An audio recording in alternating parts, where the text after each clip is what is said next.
Hello everyone, कैसे हैं आप सभी। आई होप कि अच्छे होंगे। तो आप लोगों में से बहुत लोगों की रिक्वेस्ट आ रही थी समसामयिक भारतीय शिक्षा के और इम्पोर्टेंट क्वेश्चन के नोट्स के लिए। तो उसमें भी आप लोगों की रिक्वेस्ट आ रही थी कि एनसीटीई के बारे में बताइए, क्योंकि जो आपका अगर हम बात करें एमजीकेवीपी की, तो उनका जो सिलेबस चेंज हुआ है उनके सिलेबस में जो है ये चीज़ें ऐड हुई हैं एनसीटीई वगैरह। तो उन लोगों की काफ़ी रिक्वेस्ट आ रही थी। तो आप लोगों की रिक्वेस्ट पे एनसीटीई के बारे में हम इस वीडियो में देखेंगे। तो वीडियो को पूरा देखिएगा। वीडियो पसंद आएगी तो वीडियो को प्लीज़ लाइक करिएगा, दोस्तों के साथ प्लीज़ वीडियो को शेयर करिए और चैनल के साथ और भी लोगों को जोड़िए। और अगर आपको इसका पीडीएफ चाहिए इस क्वेश्चन का, तो आप उसको छोटा सा मार्जिन पे करके पीडीएफ लिंक के थ्रू इसको जो है पीडीएफ के फॉर्म में डाउनलोड कर सकते हैं। तो चलिए फ़िलहाल शुरू करते हैं अपनी ये वीडियो।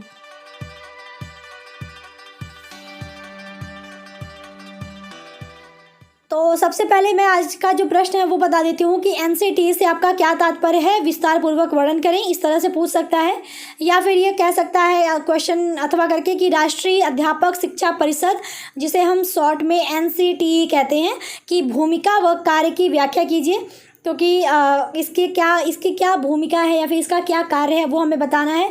या फिर सीधे सीधे क्वेश्चन पूछ सकता है कि national council of teacher education की भूमिका का वर्णन कीजिए। तो इस क्वेश्चन को देखिए और भी तरीके से अगर आपसे घुमा के पूछे तब भी आप जो है इजली कर लेंगे, अगर एक बार आप इस वीडियो को देख लेंगे तो चलिए फ़िलहाल हम उत्तर में देखते हैं। तो आप उत्तर में हेडिंग डालेंगे राष्ट्रीय शिक्षक शिक्षा परिषद, एनसीटीई। ठीक है, इसका स्मॉल जो नेम है उसे हम एनसीटीई स्मॉल में यानी संक्षिप्त रूप से हम इसे एनसीटीई कहते हैं। तो इसमें लिखेंगे, देखिए इस चीज़ को समझिएगा, बहुत आसान है ये टॉपिक। तो इसमें सबसे पहले आप लिखेंगे कि राष्ट्रीय शिक्षक शिक्षा परिषद, जिसे अंग्रेजी में national council for teacher education यानी एनसीटीई कहते हैं। तो एनसीटीई का जो इंग्लिश नेम या फिर फुल नेम आप कह सकते हैं, तो वो फुल नेम एनसीटीई का होता है national council for teacher education, और इसे हिंदी में राष्ट्रीय शिक्षक शिक्षा परिषद कहते हैं। अब इसकी स्थापना कब हुई थी वो हम बात करेंगे। तो इस परिषद की स्थापना भारत सरकार द्वारा 1973 में की गई। इस परिषद का मुख्य उद्देश्य शिक्षक शिक्षा के क्षेत्र में बदलाव करना था। तो यहाँ पे सबसे पहले मैं दो चीज़ें क्लियर कर दूंगी ताकि आपके दिमाग में ये जो सारी चीज़ मैं बताऊँ वो इजली जो है आपको समझ में आ जाए। शिक्षक शिक्षा का मतलब जो शिक्षक बनने के लिए जो हम शिक्षा ग्रहण करते हैं ना, ये उसकी बात कर रहा है। ऐसा नहीं कि शिक्षक जो है उनकी शिक्षा की बात कर रहा है, बिल्कुल नहीं। जैसे अगर मैं बीएड कर रही हूँ, जैसे आप लोग बीएड कर रहे हैं या फिर आप डीएलएड कर रहे हैं, तो आप क्यों कर रहे हैं, आप शिक्षक बनने के लिए कर रहे हैं। तो वही है जो ये शिक्षक शिक्षा जो मैं यहाँ पर यूज कर रही हूँ, उसका तात्पर्य यही है, यानी ऐसी शिक्षा जो हम टीचर बनने के लिए ग्रहण करते हैं, तो उसी को यहाँ शिक्षक शिक्षा के नाम से रिप्रेजेंट किया जाता है। अब दूसरी पॉइंट जो मैं यहाँ क्लियर करूँगी कि यहाँ पे मैंने अभी इस लाइन में बोला कि इस परिषद की स्थापना भारत सरकार द्वारा 1973 में हुई, स्थापना हुई। ठीक है, जब लेकिन आपसे ये पूछा जाएगा कि इसका गठन कब हुआ इस परिषद का, तब ये आप नहीं बताएंगे 1973। मतलब इसकी स्थापना, इसका जो एक बेस रखा गया वो रखा गया था 1973 में। अभी आगे आप चलेंगे तो आपको सारी चीज़ें क्लियर हो जाएंगी कि फाइनली जब ये जो मतलब हम इसके गठन की बात करते हैं वो 1995 में करते हैं, लेकिन इसकी जो स्थापना थी वो भारत सरकार ने इसे 1973 में ही कर दी थी। अब ये जो परिषद है, ये जो एनसीटीई है, इसका ये मतलब क्यों आया, इसका क्या उद्देश्य था, इसको स्थापित करने का क्या उद्देश्य था। तो इसका उद्देश्य था जो शिक्षक शिक्षा है उसके क्षेत्र में बदलाव करना, यानी जो हम शिक्षक बनने के लिए जो हम शिक्षा लेते हैं उसके क्षेत्र में बदलाव करना, ताकि उस चीज़ को और बेहतर किया जा सके, सारी जो चीज़ें हैं उसको क्लियर किया जा सके कि आपको क्या क्या चीज़ें ग्रहण करनी है, शिक्षा कौन कौन सी लेनी है, जिससे कि आप भविष्य में शिक्षक बन पाएंगे। तो इसलिए इसका जो मुख्य उद्देश्य हम कह सकते हैं कि शिक्षक शिक्षा के क्षेत्र में बदलाव करना इसका जो है मुख्य उद्देश्य था।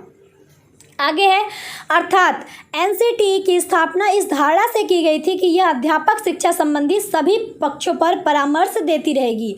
मतलब हमने इसे स्थापित किया क्यों, क्योंकि हम मतलब इसको स्थापित करने का हमारा ये सोच थी, हमारी ये धारणा थी कि ये क्या करेगा, जो शिक्षक शिक्षा है उससे संबंधित जितने भी पक्ष होंगे, यानी सभी पक्षों पर, यानी शिक्षक शिक्षा से संबंधित जो चीज़ें भी मतलब कारगर हैं या फिर जो चीज़ें मतलब उसमें हम प्रयोग करते हैं शिक्षक बनने के लिए जो हम शिक्षा ग्रहण करते हैं, तो ओवरऑल जो सभी पक्ष है उस शिक्षक शिक्षा संबंधी उन सभी पक्षों पर ये क्या करती है, परामर्श देती रहती है कि हमें इसमें क्या ऐसा करना है कि ये और बेहतर हो पाए, कहाँ पर कौन सी चीज़ें यूज करनी है, किस तरह से इस प्रोग्राम को और अच्छा करना है। तो ओवरऑल ये शिक्षा संबंधी सभी पक्षों पर क्या करती है, परामर्श देने का कार्य करती है। आगे हम वही लिखेंगे इस कार्य के बारे में। अब जो क्योंकि हमने जान लिया कि क्या सोच के साथ हमने इसको स्थापित किया वो हमें पता चल गया, तो हम इसके कार्य को भी इजीली समझ गए। तो लिखेंगे कि इस परिषद का कार्य शिक्षा से संबंधित सभी क्षेत्रों में सरकार को सलाह मशवरा देना था। यानी अगर सरकार कुछ चाहती है कि जो ये शिक्षा जो क्षेत्र है, अगर इसमें कुछ बदलाव करना है यहाँ, या फिर इस चीज़ को बेहतर करने के लिए हमें और क्या इसमें मतलब चीज़ें ऐड करनी चाहिए, या फिर कहाँ पर हमको बदलाव की ज़रूरत है, तो अगर सरकार को कोई भी डिसीजन लेना होता था तो वो किससे मशवरा करती थी, वो NCT से मशवरा करती थी। तो इसका जो कार्य है वो मशवरा देना था, यानी सलाह देना था किसको, सरकार को। किस लिए, जो शिक्षा है उससे संबंधित अगर सरकार कोई चेंज करना चाहती है तो उस चीज़ से संबंधित सभी क्षेत्रों में ये सरकार को सलाह मशवरा देने का कार्य करता था। अब हमने ये तो जान लिया कि इसकी स्थापना कब हुई, 1973 में, और इसकी स्थापना क्यों हुई थी हमने यहाँ पे देख लिया, क्या किस उद्देश्य से हुई थी या फिर इसका क्या कार्य है वो हमने समझ लिया यहाँ पे एक लाइन में। अब आगे यहाँ पे है कि 1993 से पहले यह असंवैधानिक था, लेकिन 1993 में इस परिषद को संवैधानिक दर्जा प्रदान किया गया। मतलब 1993 से पहले, क्योंकि स्थापना तो इसकी की गई थी, शुरुआत कर दी गई थी, लेकिन इसको जो है संवैधानिक रूप नहीं मिला था, मतलब ये असंवैधानिक था। लेकिन 1993 में इसको जो है, इस परिषद को जो है संवैधानिक दर्जा प्रदान कर दिया गया। यानी अब ये संविधान के साथ जुड़ चुका था 1993 में, लेकिन अभी भी इसका गठन नहीं कर सकते इसको हम लोग, ठीक है। आगे है, अब इसके थोड़ा सा इसके बारे में और डिटेल में जाते हैं कि NCT का मुख्य कार्यालय दिल्ली में स्थापित किया गया है।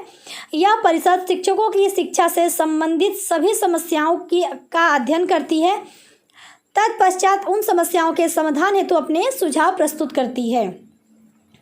यानी जो ये शिक्षा है, तो यानी शिक्षक की जो शिक्षा है उससे संबंधित सभी जो समस्याएं हैं, ये उन समस्याओं को अध्ययन करती है, उस चीज़ को समझती है, और फिर उन समस्याओं को ये दूर करने के लिए कुछ सुझाव भी प्रस्तुत करती है कि अगर शिक्षा से संबंधित कहीं पर कुछ समस्याएं आ रही हैं तो उसको किस तरह से दूर किया जाए। इसलिए ये उन चीज़ों के लिए समाधान यानी कुछ सुझाव भी प्रस्तुत करती है उन समस्याओं को दूर करने के लिए।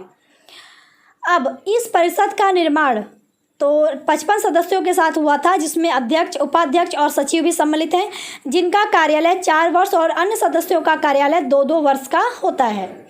यानी अब इसके निर्माण की बात करें तो 55 सदस्यों के साथ हुआ था, जिसमें कौन कौन थे, अध्यक्ष थे, उपाध्यक्ष थे, सचिव आदि भी सम्मिलित थे। लेकिन जो अध्यक्ष, उपाध्यक्ष और सचिव हैं उनकी जो कार्यकाल है वो 4 वर्ष का था, लेकिन अगर उसमें जो बाकी के 52 लोग हैं वो उनका कार्यकाल जो है वो 2-2 वर्ष का था। अब राष्ट्रीय शिक्षा नीति 1986 में यह कहा गया। अब इसके बारे में थोड़ा सा हम समझेंगे कि कब ये पारित हुआ, यानी कब ये गठन हुआ इसका, ठीक है।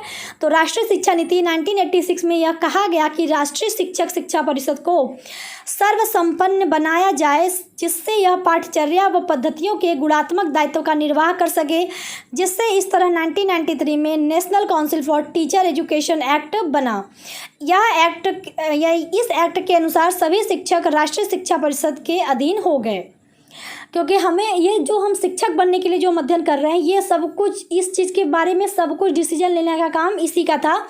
यानी शिक्षक से संबंधित, यानी शिक्षक की शिक्षा से संबंधित सभी पहलुओं पर अपना जो है ये प्रभाव डालता है। और जब 1973 में इसका जो है कहीं ना कहीं इसको स्थापित कर दिया गया था, तो 1986 में कहा गया कि ये जो राष्ट्रीय शिक्षा परिषद हमने स्थापित किया है उसको अब सर्वसंपन्न बनाया जाएगा, और जिससे क्या होगी, यह पाठ्यचर्या व पद्धतियों के गुणात्मक जो दायित्व हैं उसका ये निर्वाह कर सके, सब चीज़ के बारे में अच्छे से बता सके, एक डिसीजन ले सके कि कहाँ पर हमें किस तरह से शिक्षा को बेहतर करना है। यानी इन सभी दायित्वों का वो निर्वाह कर सके, जिससे क्या हुआ कि इस तरह 1993 में, क्योंकि जब इसकी महत्ता को 1986 में बताया गया कि इसके इसके दायित्वों के लिए बताया गया कि हमें अब इसे सर्वसंपन्न बनाना पड़ेगा।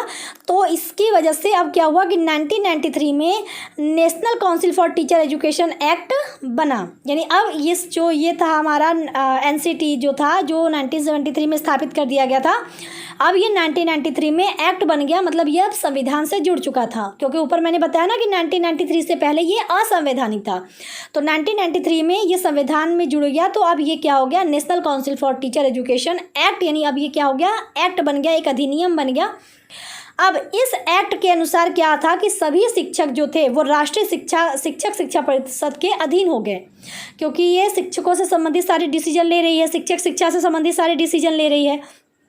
तो अब इस अधिनियम में ये, यानी अब इस एक्ट में क्या हो गया कि जो शिक्षक हैं वो सभी शिक्षक इस राष्ट्रीय शिक्षा परिषद के अधीन हो गए, कि अगर ये परिषद कुछ डिसीजन लेता है तो अब सभी शिक्षकों को जो है इसका पालन करना पड़ेगा। शिक्षक शिक्षा से संबंधित अगर कोई डिसीजन लेना है तो अगर वो एनसीटी डिसीजन लेता है तो वो उसको जो है फॉलो किया जाएगा।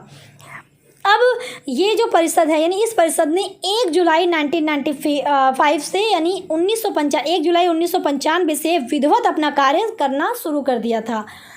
तो यानी जब 1993 में ये संविधान से जुड़ गया, एक्ट बन गया, और 1 जुलाई को जो है इस 1995 से इसने अपना जो कार्य है वो विधिवत रूप से बिल्कुल शुरू कर दिया, कि अब इसका जो मेन कार्य था वो अपना कार्य अब जो है अच्छे से स्टार्ट कर रहा था।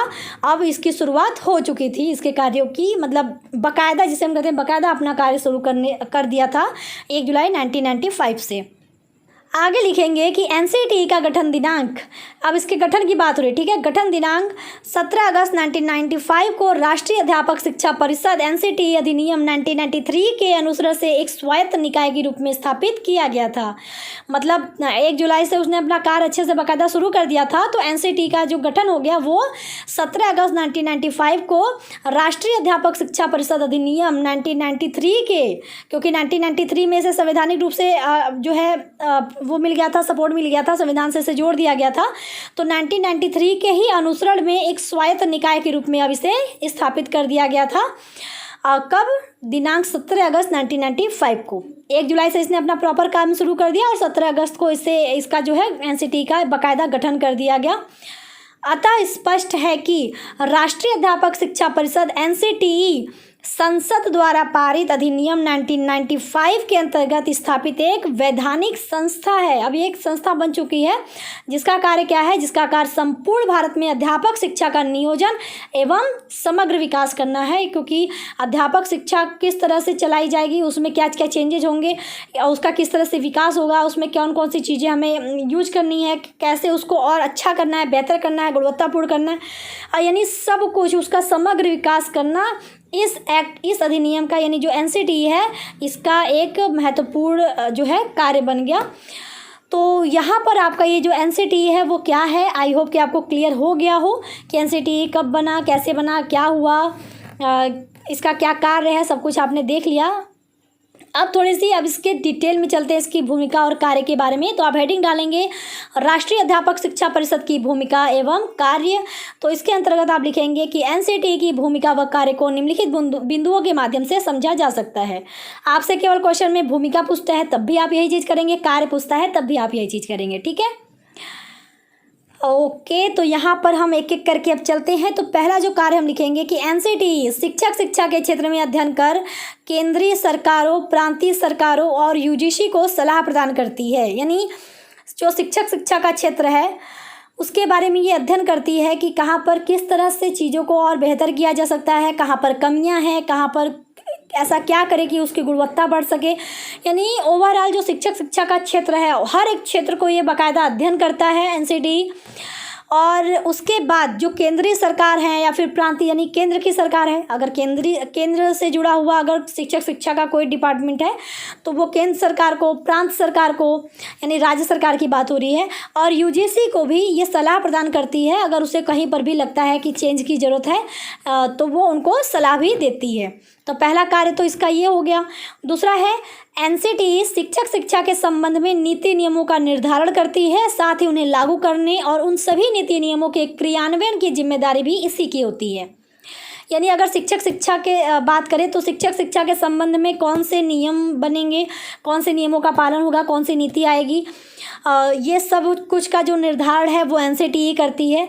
और उन्हें लागू करना और उनका क्रियान्वयन की जो जिम्मेदारी है वो भी एनसीटीई की होती है। यानी उसी के हाथ में ये होता है कि कब लागू करना है, कहाँ कहाँ पर लागू करना है, किस तरह से उसका क्रियान्वयन करना है, ये सब कुछ की जिम्मेदारी आपकी एनसीटीई के ऊपर ही होती है। वही सब कुछ जो है इस संबंध में यानी शिक्षक शिक्षा के संबंध में वो सारे डिसीजन लेता है। तीसरा है, यह समय समय पर सामाजिक गतिविधियों आवश्यकताओं के अध्ययन कर पाठ्यक्रम को नवीन रूप प्रदान करने का कार्य करती है। यानी आपने देखा होगा कि समय बदल रहा है, चीज़ें बदल रही हैं, हालात बदल रहे हैं, शिक्षा की नीड बदल रही है, तो उसी हिसाब से पाठ्यक्रम को भी यानी जो सामाजिक गतिविधियाँ हैं, जो समाज की आवश्यकताएँ हैं, समय की आवश्यकता है, उसका जो है एनसीटीई क्या करती है, उन चीज़ों को वो समझती है, उनका अध्ययन करती है और फिर उसी के अनुरूप पाठ्यक्रम को जो है एक नवीन रूप प्रदान करने का कार्य भी करती है। जैसे एग्जाम्पल के तौर पे आप ये देखिए कि अभी जो है एनईपी आई, ठीक है, एनसीएफ आया, सब कुछ आ रहा है, तो ये एनसीटीई का ही जिम्मेदारी है, मतलब उसी की जिम्मेदारी है कि वो समय के हालात को समझे और उस पाठ्यक्रम को चेंज करे। और आपने देखा भी होगा कि अभी आप अपने इस पेपर की अगर मैं बात करूँ समसामयिक भारतीय शिक्षा की, तो ये सिलेबस में जो है एनईपी को जोड़ दिया गया है, मतलब काफ़ी नई नई चीज़ों को जोड़ दिया गया है, क्योंकि ये एनसीटीई का ही कार्य है कि वो पाठ्यक्रम को समय के हिसाब से नवीन रूप प्रदान करने का भी कार्य करती है। तो आई थिंक ये पॉइंट आपको मैं एग्जांपल के साथ इसलिए लेके चल रही हूँ कि आप अपनी जनरल लाइफ से उसे कोरिलेट करके समझें, ताकि आप भूलें नहीं। ठीक है, चलिए चौथा है, यह शिक्षक शिक्षा को बढ़ावा देने एवं उनकी गुणवत्ता में निरंतर वृद्धि करने हेतु विभिन्न कार्यक्रमों का आयोजन भी करती है। यानी शिक्षक शिक्षा को बढ़ावा मिले, लोग इसकी तरफ जो है ध्यान दें और इसकी जो क्वालिटी है, इसकी जो गुणवत्ता है शिक्षक शिक्षा की, उसमें भी निरंतर वृद्धि हो, उसके लिए भी क्या क्या कार्यक्रम हो सकते हैं, उन सभी कार्यक्रमों का आयोजन भी आपकी एनसीटीई के अंतर्गत ही मतलब एनसीटीई ही करती है। तो ये भी इसका एक कार्य हो गया। जैसे होता नहीं कि कौन कौन से कार्यक्रम, जैसे एग्जांपल के तौर पे आप ये समझिए, तो आप देखेंगे कि आपकी जो जैसे बीएड की मैं बात करूँ, बीएड में आपका योगा मतलब योग की क्लास है, उसमें आपको एनसीसी जो है उसकी मतलब ये सारी चीज़ें जो कराई जाती हैं, पर्यावरण से रिलेटेड आपको कोई प्रोजेक्ट वगैरह दे दिया जाता है। तो जो मतलब ये कह सकते हैं कि शिक्षक शिक्षा को बढ़ावा देने और उसकी गुणवत्ता को निरंतर बढ़ाने के लिए जो है इस तरह के विभिन्न कार्यक्रमों का जो आयोजन है वो भी आपकी एनसीटीई करती है। पांचवा है, यह शिक्षक शिक्षा प्राप्त करने के इच्छुक छात्रों हेतु न्यूनतम योग्यताओं का निर्धारण करती है, प्रश्नों हेतु पाठ्यक्रम का निर्धारण करती है और शिक्षक शिक्षा से संबंधित अभ्यर्थियों की चयन प्रक्रिया हेतु अपने मुख्य सुझाव प्रदान करती है। यानी जैसे आपको अगर टीचर बनने के लिए आपको मतलब आपके माइंड में ये चीज़ है कि आपको टीचर बनना है, तो आप जो है एडमिशन लेते हो बीएड में, डीएलएड में, या फिर आप यूजीसी नेट वगैरह करते हो, सीएसआईआर वगैरह करते हो, यानी इस तरह के जो शिक्षक बनने के लिए सारे प्रोग्राम हैं, उसमें आप एडमिशन लेने के लिए सोचते हो कि हम ये चीज़ करना चाहते हैं। तो उसके क्या एक न्यूनतम योग्यता होती है ना कि आपको ये जैसे यहाँ बीएड की बात करें, जैसे उसमें एस्टेट वगैरह होता है, तो उसमें ये लिखा जाता है, जब जैसे टीजीटी वगैरह में आप जाते हैं तो उसमें एक बाउंडेशन लिखी जाती है कि ग्रेजुएशन में आपके 50% होनी चाहिए, होता है ना, या 45% होनी चाहिए। इस तरह की जो एक मतलब कह सकते हैं कि ये एक योग्यता, न्यूनतम योग्यता दी जाती है। तो वो योग्यताओं का निर्धारण जो है वो कौन करता है, वो आपकी एनसीटीई ही करती है। यानी वही निर्धारित करती है कि कौन से बच्चे इस जो है शिक्षक बनने के लिए सही हैं। तो ये काम भी आपकी एनसीटीई करती है। साथ ही जो है पाठ्यक्रम का निर्धारण करने का भी काम करती है। और अगर जो बच्चों की चयन प्रक्रिया है, कौन से बच्चों को चयन किया जाएगा और किस तरह से चयन होगा, एग्ज़ाम का पैटर्न क्या होगा, किस तरह से बच्चों का सिलेक्शन होगा, इंटरव्यू वगैरह सब कुछ, तो ये जो चयन प्रक्रिया होती है अभ्यर्थियों की, किसी भी शिक्षक शिक्षा से संबंधित अगर किसी फील्ड में अभ्यर्थियों को चुना जाता है, तो वो जो चयन प्रक्रिया है उससे संबंधित जो सुझाव हैं उसको प्रदान करना भी एनसीटीई का ही कार्य होता है। ठीक है, छठा पॉइंट है, शिक्षक शिक्षा से संबंधित सभी क्षेत्रों में शुल्क छात्रवृत्ति का निर्धारण करने का कार्य भी इसी के द्वारा किया जाता है। यानी अगर जैसे आप बीएड कर रहे हो, डीएलएड कर रहे हो, नेट वगैरह कर रहे हो, तो जैसे बच्चों को उसमें शुल्क क्या लगेगी और छात्रवृत्ति वगैरह कितनी मिलेगी, बच्चों को मिलेगी या नहीं मिलेगी, ये सब कुछ का जो निर्धारित करने का कार्य है वो भी आपकी एनसीटीई ही करती है। ठीक है। 7वां पॉइंट है, शिक्षक शिक्षा से संबंधित किसी क्षेत्र में जब सरकार कोई संशोधन करती है तो वह संशोधन इस परिषद की देखरेख में ही संपन्न होता है। यानी अगर कभी सरकार ये चाहे कि नहीं हमें अब शिक्षा के क्षेत्र में ये चेंजेस करनी है शिक्षक शिक्षा के क्षेत्र में, तो वो सरकार बिना इसकी जो है इसकी सलाह लिए वो चेंज नहीं करती है। मतलब एनसीटीई की वो देख रेख में ही संशोधन वगैरह होता है अगर सरकार चाहती है शिक्षक शिक्षा से संबंधित किसी क्षेत्र में संशोधन करना तो। ठीक, चलिए आगे बढ़ते हैं। 8वां पॉइंट है कि राष्ट्र की समस्त शिक्षक शिक्षा संस्थानों में एक रूपता लाने तथा एवं सभी विद्यालयों के स्तर में सुधार करने हेतु यह निरंतर क्रियाशील रहती है और समय समय पर सरकार के समक्ष अपने सुझाव प्रस्तुत करते रहती है। यानी कि जो शिक्षक संस्थाएं हैं, जो शिक्षक शिक्षा से संबंधित संस्थाएं हैं, उनमें एक रूपता लाने की, यानी सभी जो है एक समान रूप से है। ऐसा तो नहीं कि किसी का पाठ्यक्रम कुछ अलग है, किसी का पाठ्यक्रम कुछ अलग है, या फिर बिल्कुल चेंज है, कोई बिल्कुल हाई लेवल का पढ़ रहा है तो कोई बिल्कुल लो लेवल की पढ़ाई कर रहा है, तो ऐसा नहीं है। उनमें एक रूपता लाने का कार्य और सभी विद्यालय के जो स्तर है उस पर सुधार करने का जो कार्य है वो, क्योंकि एक निरंतर प्रक्रिया है, सुधार तो आप समय के हिसाब से करते ही जाएंगे। और ये जो कार्य होता है, मतलब ये सारा जो कार्य होता है ये आपकी जो है एनसीटीई के अंतर्गत ही आती है। यानी एनसीटीई ही इस चीज़ का ध्यान रखती है कि जो भी इस तरह की संस्थाएं हैं उनमें एकरूपता हो और उन सभी विद्यालयों के स्तर में हमेशा सुधार हो। वो इस चीज़ के लिए हमेशा क्रियाशील रहें कि सुधार करते रहें समय के हिसाब से। और साथ ही साथ सरकार के समक्ष समय समय पर जो है ये अपने सुझाव भी प्रस्तुत करती है। अगर वहीं कहीं पर भी उसे लगता है कि नहीं यहाँ पर सुधार करने की ज़रूरत है तो सरकार के समक्ष एनसीटीई जो है सुझाव भी अपनी रखती है, सुझाव भी प्रस्तुत करती है। 9वां है, यह शिक्षक शिक्षा के व्यापारीकरण को रोकने के लिए उचित कदम भी उठाता है। क्योंकि हम सभी को पता है कि आजकल ये जो है एक तरह से व्यापार हो गया, लोग विद्यालय खोल के मतलब एक व्यापार का जरिया बना के रखे हैं एजुकेशन को, शिक्षा को। तो ये जो है कहीं ना कहीं शिक्षक शिक्षा को व्यापारीकरण, मतलब व्यापार न बना दिया जाए, यानी उसके व्यापारीकरण को रोकने के लिए भी एनसीटीई जो है उचित कदम उठाता है। वो सारी चीज़ों को ध्यान में रखता है कि सभी विद्यालय सही से काम कर रहे हैं कि नहीं, सही पर जहाँ पर जो पाठ्यक्रम दिया गया है उस पाठ्यक्रम के अनुरूप वहाँ पे पढ़ाई हो रही है कि नहीं, जो फीस है वो क्या हर जगह फीस जैसा निर्धारित किया गया है वही है, ऐसा तो नहीं कि कोई बहुत हाई फीस ले रखा है बच्चों से। तो व्यापारीकरण को रोकने के लिए उचित कदम भी उठाने का जो कार्य है शिक्षक शिक्षा के क्षेत्र में वो भी एनसीटीई ही करती है। 10वां है, देश में शिक्षक शिक्षा का विकास, नियंत्रण एवं समन्वय करने में भी यह महत्वपूर्ण भूमिका निभाता है। यानी शिक्षक शिक्षा का विकास हो, उसमें नियंत्रण बना रहे और उसमें संतुलन बना रहे, यह भी जो है इस चीज़ में भी जो एनसीटीई है वो बहुत जो है महत्वपूर्ण भूमिका निभाता है। 11वां पॉइंट है कि शिक्षक शिक्षा के सभी क्षेत्रों में नवीनता तथा अनुसंधान को बढ़ावा देना तथा उनके परिणामों का प्रसार करना भी एनसीटीई के प्रमुख कार्य हैं। यानी जो शिक्षक शिक्षा के सभी क्षेत्र हैं उसमें हमेशा नवीनता बनी रहे। ऐसा नहीं कि वो पुराने जो चीज़ें चली आ रही हैं उसी को वो फॉलो करता जाए, नहीं, समय के हिसाब से अगर चीज़ें बदल रही हैं तो उसमें नवीनता को भी जो है ध्यान में रखा जाए। तो सभी क्षेत्रों में जो नवीनता है और अनुसंधान जो है उसको बढ़ावा दिया जाए और जो रिजल्ट है उसका भी प्रसार किया जाए। तो ये सभी भी एनसीटीई के प्रमुख कार्यों में आते हैं। तो हम लास्ट में ये लिख सकते हैं कि एनसीटीई समय समय पर शिक्षक शिक्षा के क्षेत्र में परिवर्तन करते रहती है। उदाहरण स्वरूप हाल ही में बीएड के पाठ्यक्रमों में बदलाव आना इस परिषद की भूमिका को दर्शाता है।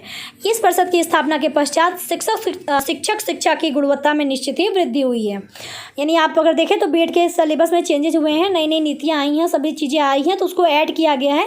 तो चेंजेस जो हैं वो करता रहता है एनसीटीई, क्योंकि ये एनसीटीई ही की जिम्मेदारी है कि अगर वो कुछ भी परिवर्तन हो रहा है तो उसको वो समय समय पर चेंज करता रहे, ऐड करता रहे, लोगों तक पहुंचाता रहे, शिक्षक शिक्षा के क्षेत्र में उस चीज़ को लाता रहे, परिवर्तन को जो भी हो रहा है। ओवरऑल ये क्या करता है कि शिक्षक शिक्षा जो है उसको ये हमेशा उसकी गुणवत्ता में वृद्धि करने के लिए हमेशा मतलब तैयार रहता है। तो आपने देखा 11 पॉइंट यहाँ पे मैंने बताए हैं इत्यादि, यानी और भी कई सारे पॉइंट हैं लेकिन 11 इनफ है। और यहाँ पे लास्ट में मैंने बस ये लिखा है कि अतः इन सभी कार्यों से स्पष्ट होता है कि शिक्षक शिक्षा के क्षेत्र में एनसीटीई बहुत महत्वपूर्ण भूमिका निभाता है। तो ये था आज का कंप्लीट वीडियो। कैसी लगी वीडियो, समझ में आया या नहीं बताइएगा। और अगर आपको वीडियो पसंद आती है तो वीडियो को लाइक करिएगा, शेयर करिएगा, चैनल पे नए हैं तो चैनल को सब्सक्राइब करिएगा। मिलते हैं नेक्स्ट वीडियो में, तब तक के लिए टेक केयर, बाय बाय, जय हिंद।